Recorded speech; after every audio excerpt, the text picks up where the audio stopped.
so he lay a very long while. Now and then he seemed to wake up, and at such moments he noticed that it was far into the night, but it did not occur to him to get up. At last he noticed that it was beginning to get light.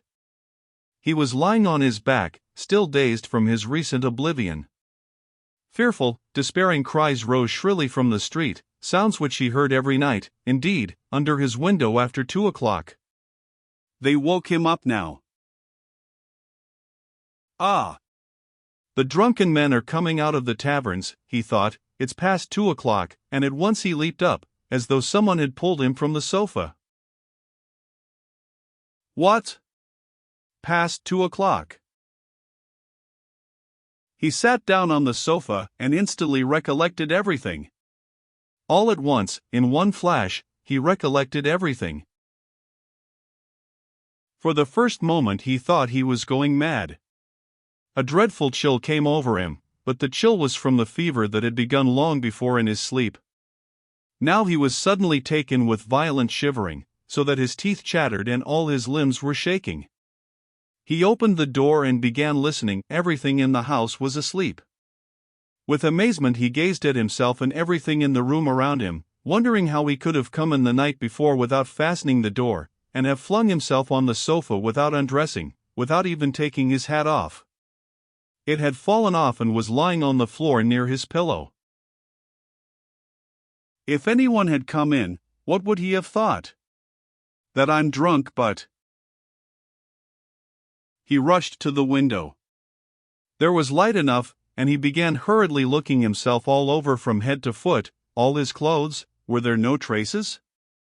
But there was no doing it like that. Shivering with cold, he began taking off everything and looking over again. He turned everything over to the last threads and rags, and mistrusting himself, went through his search 3 times. But there seemed to be nothing, no trace, except in one place, where some thick drops of congealed blood were clinging to the frayed edge of his trousers. He picked up a big clasp knife and cut off the frayed threads. There seemed to be nothing more. Suddenly he remembered that the purse and the things he had taken out of the old woman's box were still in his pockets. He had not thought till then of taking them out and hiding them. He had not even thought of them while he was examining his clothes. What next? Instantly he rushed to take them out and fling them on the table. When he had pulled out everything, and turned the pocket inside out to be sure there was nothing left, he carried the whole heap to the corner. The paper had come off the bottom of the wall and hung there in tatters. He began stuffing all the things into the hole under the paper. They're in.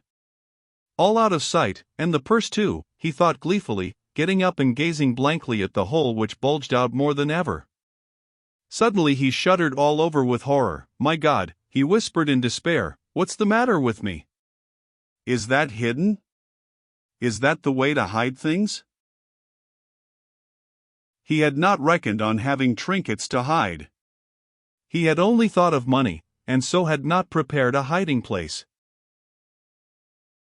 But now, what am I glad of, he thought, is that hiding things? My reason's deserting me, simply. He sat down on the sofa in exhaustion and was at once shaken by another unbearable fit of shivering.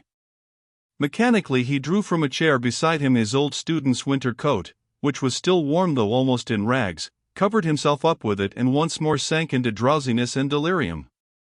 He lost consciousness. Not more than 5 minutes had passed when he jumped up a second time, and at once pounced in a frenzy on his clothes again. How could I go to sleep again with nothing done? Yes, I have not taken the loop off the armhole. I forgot it, forgot a thing like that. Such a piece of evidence. He pulled off the noose, hurriedly cut it to pieces and threw the bits among his linen under the pillow. Pieces of torn linen couldn't rouse suspicion. Whatever happened, I think not. Anyway, he repeated, standing in the middle of the room, and with painful concentration he fell to gazing about him again, at the floor and everywhere, trying to make sure he had not forgotten anything. The conviction that all his faculties, even memory, and the simplest power of reflection were failing him, began to be an insufferable torture. Surely it isn't beginning already.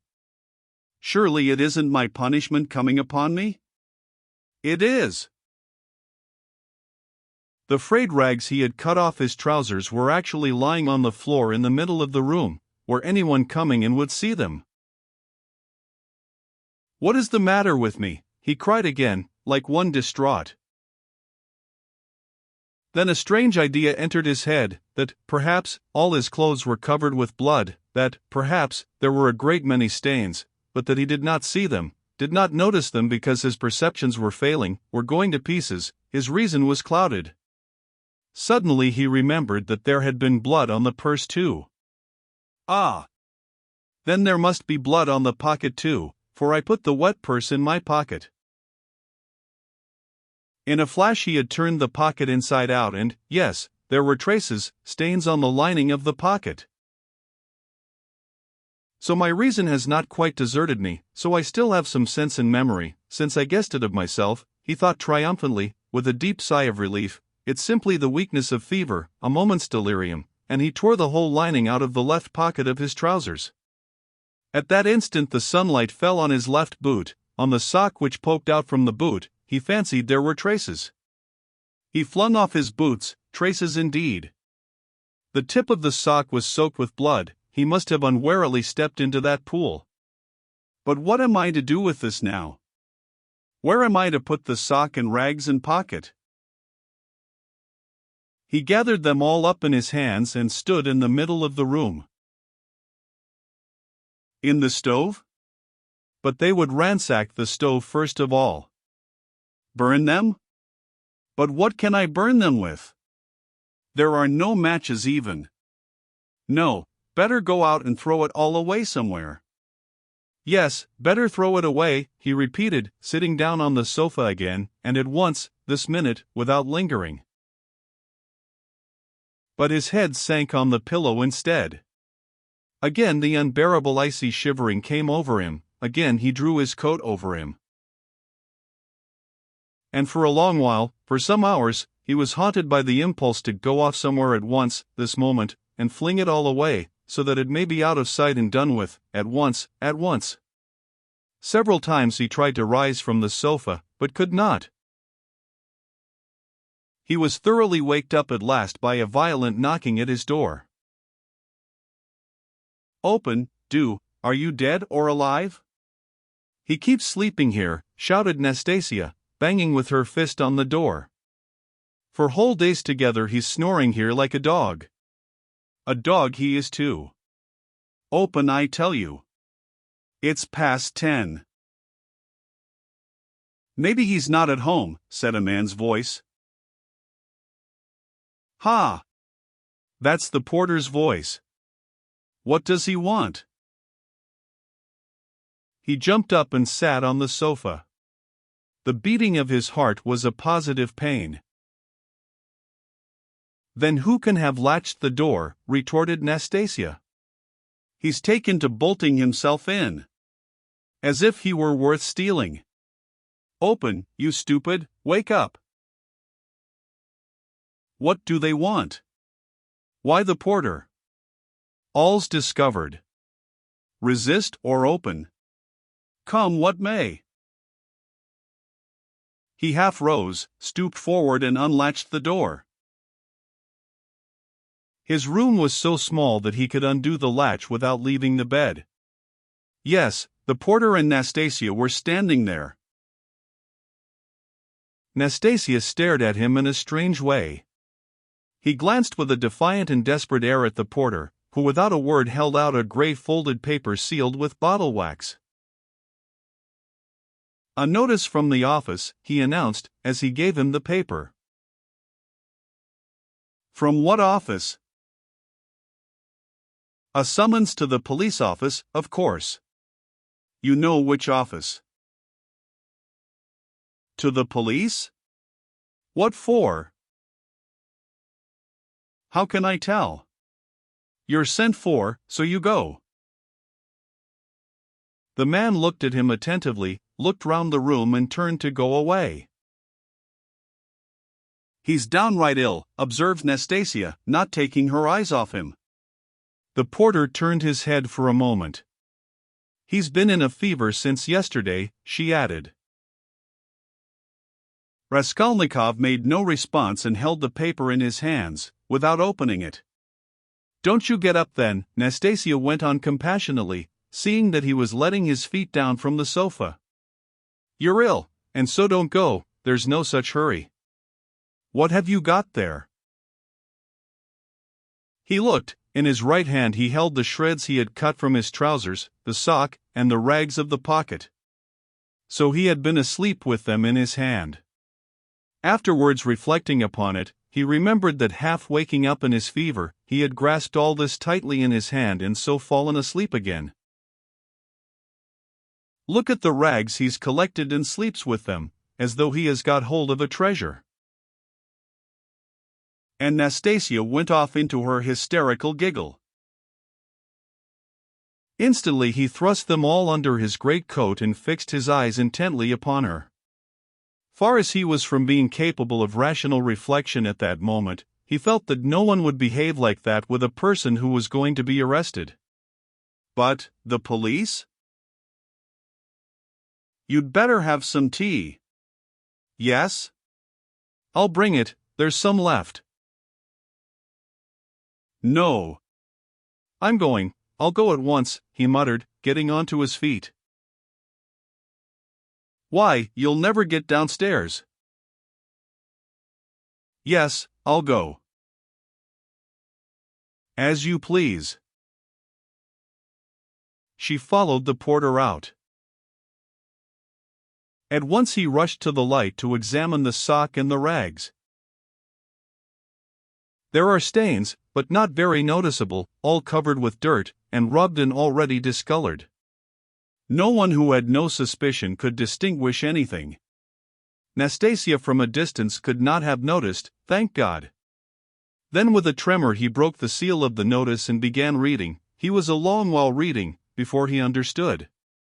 It was an ordinary summons from the district police station to appear that day at 9:30 at the office of the district superintendent. But when has such a thing happened? I never have anything to do with the police. And why just today, he thought in agonizing bewilderment. Good God, only get it over soon. He was flinging himself on his knees to pray, but broke into laughter, not at the idea of prayer, but at himself. He began, hurriedly dressing. "If I'm lost, I am lost, I don't care. Shall I put the sock on?" he suddenly wondered. "It will get dustier still and the traces will be gone." But no sooner had he put it on than he pulled it off again in loathing and horror. He pulled it off, but reflecting that he had no other socks, he picked it up and put it on again, and again he laughed. "That's all conventional, that's all relative, merely a way of looking at it," he thought in a flash, but only on the top surface of his mind. While he was shuddering all over, "There, I've got it on. I have finished by getting it on." But his laughter was quickly followed by despair. "No, it's too much for me," he thought. His legs shook. From fear, he muttered. His head swam and ached with fever. "It's a trick. They want to decoy me there and confound me over everything," he mused. As he went out onto the stairs, "The worst of it is I'm almost lightheaded. I may blurt out something stupid." On the stairs he remembered that he was leaving all the things just as they were in the hole in the wall, and very likely, "It's on purpose to search when I'm out," he thought, and stopped short. But he was possessed by such despair, such cynicism of misery, if one may so call it, that with a wave of his hand he went on. Only to get it over. In the street the heat was insufferable again, not a drop of rain had fallen all those days. Again dust, bricks and mortar, again the stench from the shops and pothouses, again the drunken men, the Finnish peddlers and half-broken down cabs. The sun shone straight in his eyes, so that it hurt him to look out of them, and he felt his head going round, as a man in a fever is apt to feel when he comes out into the street on a bright sunny day. When he reached the turning into the street, in an agony of trepidation he looked down at the house, and at once averted his eyes. If they question me, perhaps I'll simply tell, he thought, as he drew near the police station. The police station was about a quarter of a mile off. It had lately been moved to new rooms on the 4th floor of a new house. He had been once for a moment in the old office, but long ago.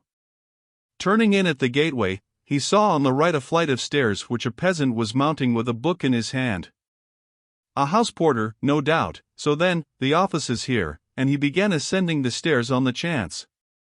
He did not want to ask questions of anyone. I'll go in, fall on my knees, and confess everything, he thought, as he reached the 4th floor.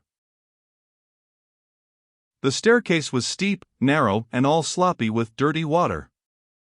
The kitchens of the flats opened onto the stairs and stood open almost the whole day. So there was a fearful smell and heat. The staircase was crowded with porters going up and down with their books under their arms, policemen, and persons of all sorts and both sexes. The door of the office, too, stood wide open. Peasants stood waiting within. There, too, the heat was stifling and there was a sickening smell of fresh paint and stale oil from the newly decorated rooms. After waiting a little, he decided to move forward into the next room. All the rooms were small and low-pitched. A fearful impatience drew him on and on. No one paid attention to him.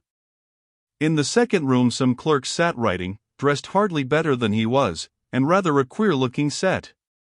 He went up to one of them. "What is it?" He showed the notice he had received. "You are a student?" the man asked, glancing at the notice. "Yes, formerly a student." The clerk looked at him, but without the slightest interest. He was a particularly unkempt person with the look of a fixed idea in his eye.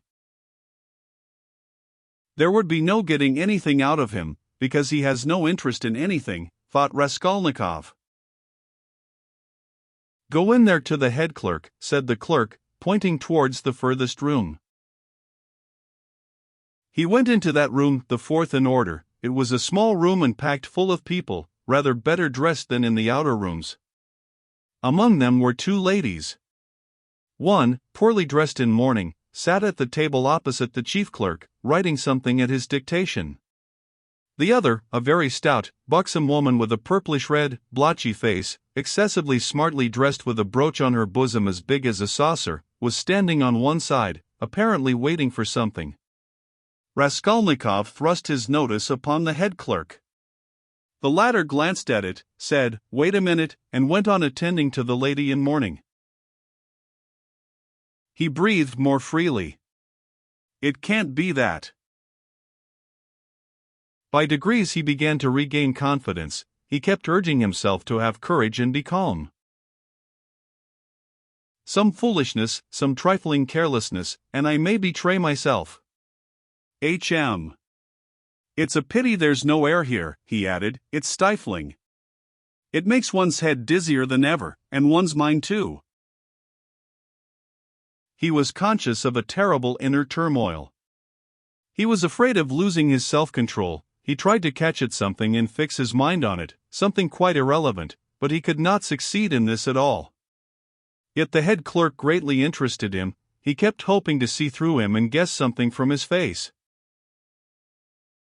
He was a very young man, about 22, with a dark mobile face that looked older than his years. He was fashionably dressed in foppish, with his hair parted in the middle, well combed and pomaded, and wore a number of rings on his well-scrubbed fingers and a gold chain on his waistcoat. He said a couple of words in French to a foreigner who was in the room, and said them fairly correctly. "Louise Ivanovna, you can sit down," he said casually to the gaily dressed, purple-faced lady, who was still standing as though not venturing to sit down, though there was a chair beside her. "Ich danke," said the latter, and softly, with a rustle of silk, she sank into the chair. Her light blue dress trimmed with white lace floated about the table like an air balloon and filled almost half the room. She smelt of scent. But she was obviously embarrassed at filling half the room and smelling so strongly of scent, and though her smile was impudent as well as cringing, it betrayed evident uneasiness. The lady in mourning had done at last, and got up. All at once, with some noise, an officer walked in very jauntily, with a peculiar swing of his shoulders at each step. He tossed his cockaded cap on the table and sat down in an easy chair. The small lady positively skipped from her seat on seeing him, and fell to curtsying in a sort of ecstasy, but the officer took not the smallest notice of her, and she did not venture to sit down again in his presence. He was the assistant superintendent. He had a reddish mustache that stood out horizontally on each side of his face, and extremely small features, expressive of nothing much except a certain insolence. He looked askance and rather indignantly at Raskolnikov. He was so very badly dressed, and in spite of his humiliating position, his bearing was by no means in keeping with his clothes. Raskolnikov had unwarily fixed a very long and direct look on him, so that he felt positively affronted. "What do you want?" he shouted, apparently astonished that such a ragged fellow was not annihilated by the majesty of his glance. "I was summoned by a notice," Raskolnikov faltered. "For the recovery of money due from the student," the head clerk interfered hurriedly, tearing himself from his papers. "Here," and he flung Raskolnikov a document and pointed out the place. "Read that." "Money? What money?" thought Raskolnikov, "but, then, it's certainly not that." And he trembled with joy. He felt sudden intense indescribable relief. A load was lifted from his back. "And pray, what time were you directed to appear, sir?" shouted the assistant superintendent, seeming for some unknown reason more and more aggrieved. "You are told to come at 9, and now it's 12. "The notice was only brought me a quarter of an hour ago," Raskolnikov answered loudly over his shoulder. To his own surprise he, too, grew suddenly angry and found a certain pleasure in it. "And it's enough that I have come here ill with fever." "Kindly refrain from shouting." "I'm not shouting, I'm speaking very quietly, it's you who are shouting at me. I'm a student, and allow no one to shout at me." The assistant superintendent was so furious that for the first minute he could only splutter inarticulately. He leaped up from his seat. "Be silent. You are in a government office. Don't be impudent, sir." "You're in a government office, too," cried Raskolnikov, "and you're smoking a cigarette as well as shouting, so you are showing disrespect to all of us." He felt an indescribable satisfaction at having said this. The head clerk looked at him with a smile. The angry assistant superintendent was obviously disconcerted. "That's not your business," he shouted at last with unnatural loudness. "Kindly make the declaration demanded of you. Show him. Alexander Grigorievich. There is a complaint against you. You don't pay your debts. You're a fine bird." But Raskolnikov was not listening now. He had eagerly clutched at the paper, in haste to find an explanation. He read it once, and a second time, and still did not understand. "What is this?" he asked the head clerk. "It is for the recovery of money on an IOU, a writ. You must either pay it, with all expenses, costs, and so on, or give a written declaration when you can pay it, and at the same time an undertaking not to leave the capital without payment, and nor to sell or conceal your property. The creditor is at liberty to sell your property, and proceed against you according to the law." "But I am not in debt to anyone." "That's not our business. Here, and I owe you for 115 rubles, legally attested, and due for payment, has been brought us for recovery, given by you to the widow of the assessor Zarnitsyn 9 months ago, and paid over by the widow Zarnitsyn to one Mr. Chebarov. We therefore summon you, hereupon. But she is my landlady. And what if she is your landlady? The head clerk looked at him with a condescending smile of compassion, and at the same time with a certain triumph, as at a novice under fire for the first time, as though he would say, "Well, how do you feel now?" But what did he care now for an IOU, for a writ of recovery? Was that worth worrying about now? Was it worth attention even? He stood, he read, he listened, he answered, he even asked questions himself, but all mechanically. The triumphant sense of security, of deliverance from overwhelming danger, that was what filled his whole soul that moment, without thought for the future, without analysis, without suppositions or surmises, without doubts and without questioning. It was an instant of full, direct, purely instinctive joy. But at that very moment something like a thunderstorm took place in the office. The assistant superintendent, still shaken by Raskolnikov's disrespect, still fuming and obviously anxious to keep up his wounded dignity, pounced on the unfortunate smart lady, who had been gazing at him ever since he came in with an exceedingly silly smile. "You shameful hussy," he shouted suddenly at the top of his voice.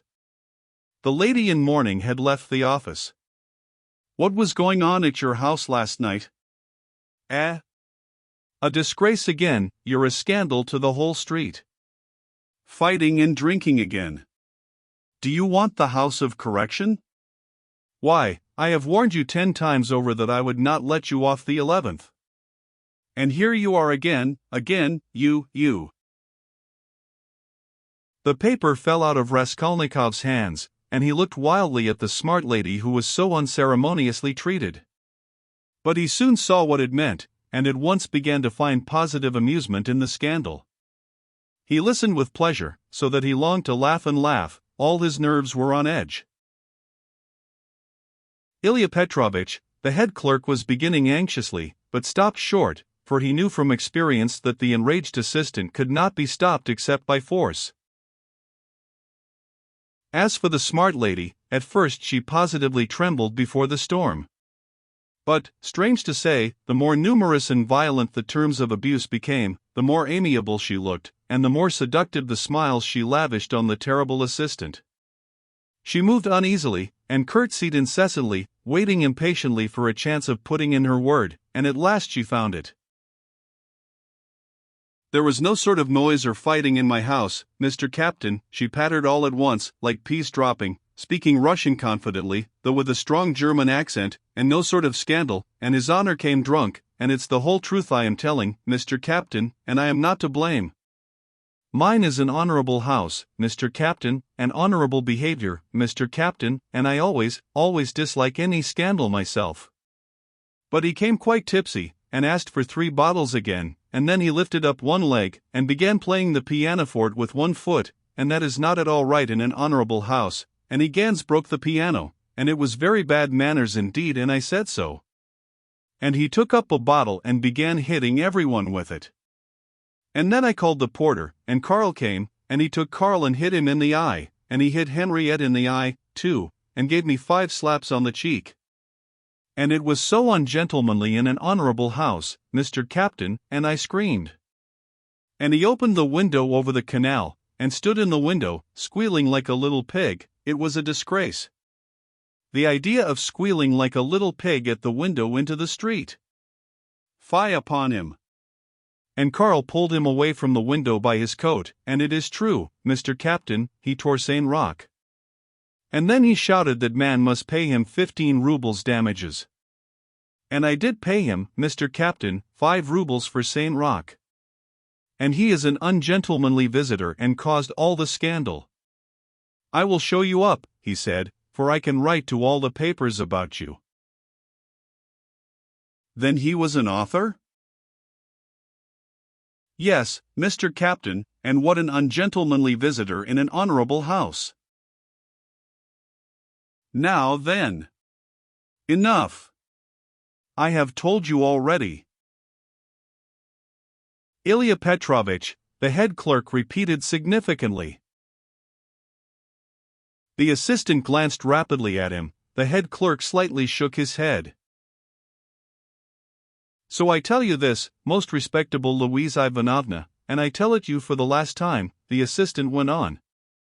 If there is a scandal in your honorable house once again, I will put you yourself in the lockup, as it is called in polite society. Do you hear? So a literary man, an author, took 5 rubles for his coat-tail in an honorable house? A nice set, these authors. And he cast a contemptuous glance at Raskolnikov. There was a scandal the other day in a restaurant, too. An author had eaten his dinner and would not pay. I'll write a satire on you, says he. And there was another of them on a steamer last week, used the most disgraceful language to the respectable family of a civil councillor, his wife and daughter. And there was one of them turned out of a confectioner's shop the other day. They are like that, authors, literary men, students, town criers. Phoo! You get alone. I shall look in upon you myself one day. Then you had better be careful. Do you hear? With hurried deference, Louise Ivanovna fell to curtsying in all directions, and so curtsied herself to the door. But at the door, she stumbled backwards against a good-looking officer with a fresh, open face and splendid thick fair whiskers. This was the superintendent of the district himself, Nikodym Fomitch. Louise Ivanovna made haste to curtsy almost to the ground, and with mincing little steps, she fluttered out of the office. Again thunder and lightning, a hurricane, said Nikodym Fomitch to Ilya Petrovich in a civil and friendly tone. You are aroused again, you are fuming again. I heard it on the stairs. Well, what then? Ilya Petrovich drawled with gentlemanly nonchalance, and he walked with some papers to another table, with a jaunty swing of his shoulders at each step. Here, if you will kindly look, an author, or a student, has been one at least, does not pay his debts, has given an IOU, won't clear out of his room, and complaints are constantly being lodged against him, and here he has been pleased to make a protest against my smoking in his presence. He behaves like a cat himself, and just look at him, please. Here's the gentleman, and very attractive he is. Poverty is not a vice, my friend, but we know you go off like powder, you can't bear a slight. I dare say you took offense at something and went too far yourself, continued Nikodym Fomitch, turning affably to Raskolnikov. But you were wrong there, he is a capital fellow, I assure you, but explosive. He gets hot, fires up, boils over, and no stopping him. And then it's all over. And at the bottom he's a heart of gold. His nickname in the regiment was the Explosive Lieutenant. And what a regiment it was, too, cried Ilya Petrovich, much gratified at this agreeable banter, though still sulky. Raskolnikov had a sudden desire to say something exceptionally pleasant to them all. Excuse me, Captain, he began easily, suddenly addressing Nikodym Fomitch, will you enter into my position? I am ready to ask pardon if I have been ill-mannered. I am a poor student, sick and shattered. Shattered was the word he used, by poverty. I am not studying, because I cannot keep myself now, but I shall get money. I have a mother and sister in the province of X. They will send it to me, and I will pay. My landlady is a good-hearted woman, but she is so exasperated at my having lost my lessons, and not paying her for the last 4 months, that she does not even send up my dinner, and I don't understand this IOU at all. She is asking me to pay her on this IOU. How am I to pay her? Judge for yourselves. But that is not our business, you know, the head clerk was observing. Yes. I perfectly agree with you. But allow me to explain, Raskolnikov put in again, still addressing Nikodym Fomitch, but trying his best to address Ilya Petrovich also, though the latter persistently appeared to be rummaging among his papers and to be contemptuously oblivious of him. allow me to explain that I have been living with her for nearly 3 years, and at first, for why should I not confess it, at the very beginning I promised to marry her daughter. It was a verbal promise, freely given. She was a girl, indeed, I liked her, though I was not in love with her, a youthful affair in fact, that is, I mean to say, that my landlady gave me credit freely in those days, and I led a life of. I was very heedless. Nobody asks you for these personal details, sir, we've no time to waste, Ilya Petrovitch interposed roughly and with a note of triumph, but Raskolnikov stopped him hotly, though he suddenly found it exceedingly difficult to speak. But excuse me. It is for me to explain how it all happened. In my turn, though I agree with you, it is unnecessary. But a year ago, the girl died of typhus. I remained lodging there as before, and when my landlady moved into her present quarters, she said to me, and in a friendly way, that she had complete trust in me, but still, would I not give her an IOU for 115 rubles, all the debt I owed her. She said if only I gave her that, she would trust me again, as much as I liked, and that she would never, those were her own words, make use of that IOU till I could pay of myself, and now, when I have lost my lessons and have nothing to eat, she takes action against me. What am I to say to that? All these affecting details are no business of ours. Ilya Petrovitch interrupted rudely. You must give a written undertaking, but as for your love affairs and all these tragic events, we have nothing to do with that. Come now, you are harsh, muttered Nikodym Fomitch, sitting down at the table and also beginning to write. He looked a little ashamed. Write, said the head clerk to Raskolnikov. Write what? The latter asked, gruffly. I will dictate to you. Raskolnikov fancied that the head clerk treated him more casually and contemptuously after his speech, but strange to say he suddenly felt completely indifferent to anyone's opinion, and this revulsion took place in a flash, in one instant. If he had cared to think a little, he would have been amazed indeed that he could have talked to them like that a minute before, forcing his feelings upon them. And where had those feelings come from? Now if the whole room had been filled, not with police officers, but with those nearest and dearest to him, he would not have found one human word for them, so empty was his heart. A gloomy sensation of agonizing, everlasting solitude and remoteness took conscious form in his soul.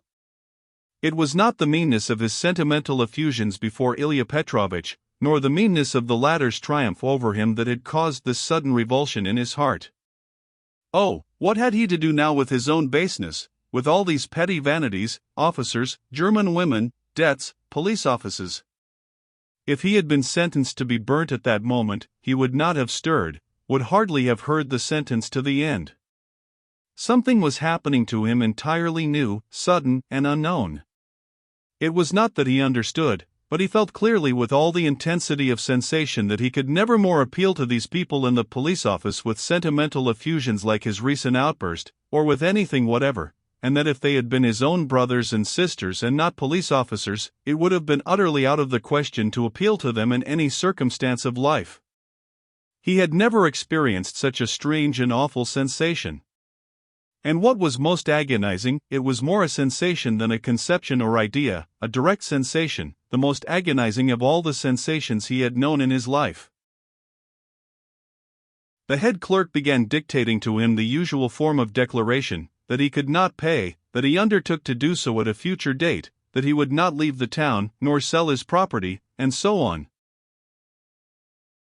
But you can't write, you can hardly hold the pen, observed the head clerk, looking with curiosity at Raskolnikov.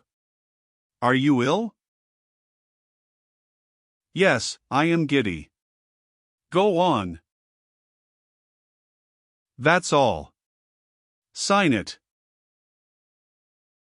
The head clerk took the paper, and turned to attend to others.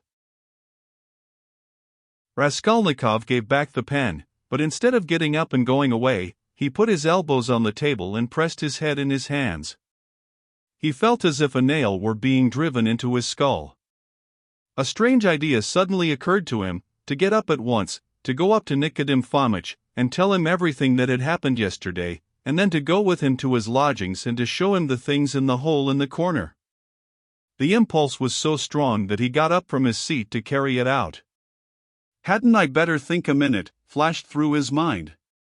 No, better cast off the burden without thinking.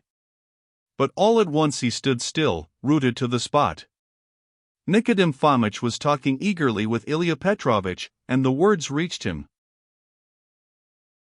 "It's impossible, they'll both be released. To begin with, the whole story contradicts itself. Why should they have called the porter, if it had been their doing? To inform against themselves? Or as a blind? No, that would be too cunning. Besides, Pastryakov, the student, was seen at the gate by both the porters and a woman as he went in. He was walking with 3 friends, who left him only at the gate, and he asked the porters to direct him, in the presence of the friends. Now, would he have asked his way if he had been going with such an object? As for Koch, he spent half an hour at the silversmith's below, before he went up to the old woman, and he left him at exactly 7:15. Now just consider. But excuse me, how do you explain this contradiction? They state themselves that they knocked and the door was locked, yet 3 minutes later when they went up with the porter, it turned out the door was unfastened. That's just it, the murderer must have been there and bolted himself in, and they'd have caught him for a certainty if Koch had not been an ass and gone to look for the porter too. He must have seized the interval to get downstairs and slip by them somehow. Koch keeps crossing himself and saying, if I had been there, he would have jumped out and killed me with his axe. He is going to have a Thanksgiving service, ha, ha. And no one saw the murderer? They might well not see him, the house is a regular Noah's Ark, said the head clerk, who was listening. It's clear, quite clear, Nikodym Fomitch repeated warmly. No, it is anything but clear, Ilya Petrovitch maintained. Raskolnikov picked up his hat and walked towards the door, but he did not reach it. When he recovered consciousness, he found himself sitting in a chair, supported by someone on the right side, while someone else was standing on the left, holding a yellowish glass filled with yellow water, and Nikodym Fomitch standing before him, looking intently at him. He got up from the chair. What's this? Are you ill? Nikodym Fomitch asked, rather sharply. He could hardly hold his pen when he was signing, said the head clerk, settling back in his place, and taking up his work again. Have you been ill long? Cried Ilya Petrovitch from his place, where he, too, was looking through papers. He had, of course, come to look at the sick man when he fainted, but retired at once when he recovered. Since yesterday, muttered Raskolnikov in reply. Did you go out yesterday? Yes. Though you were ill? Yes. At what time? About 7. And where did you go, may I ask? Along the street. Short and clear. Raskolnikov, white as a handkerchief, had answered sharply, jerkily, without dropping his black feverish eyes before Ilya Petrovitch's stare. He can scarcely stand upright. And you, Nikodym Fomitch was beginning. No matter, Ilya Petrovitch pronounced rather peculiarly.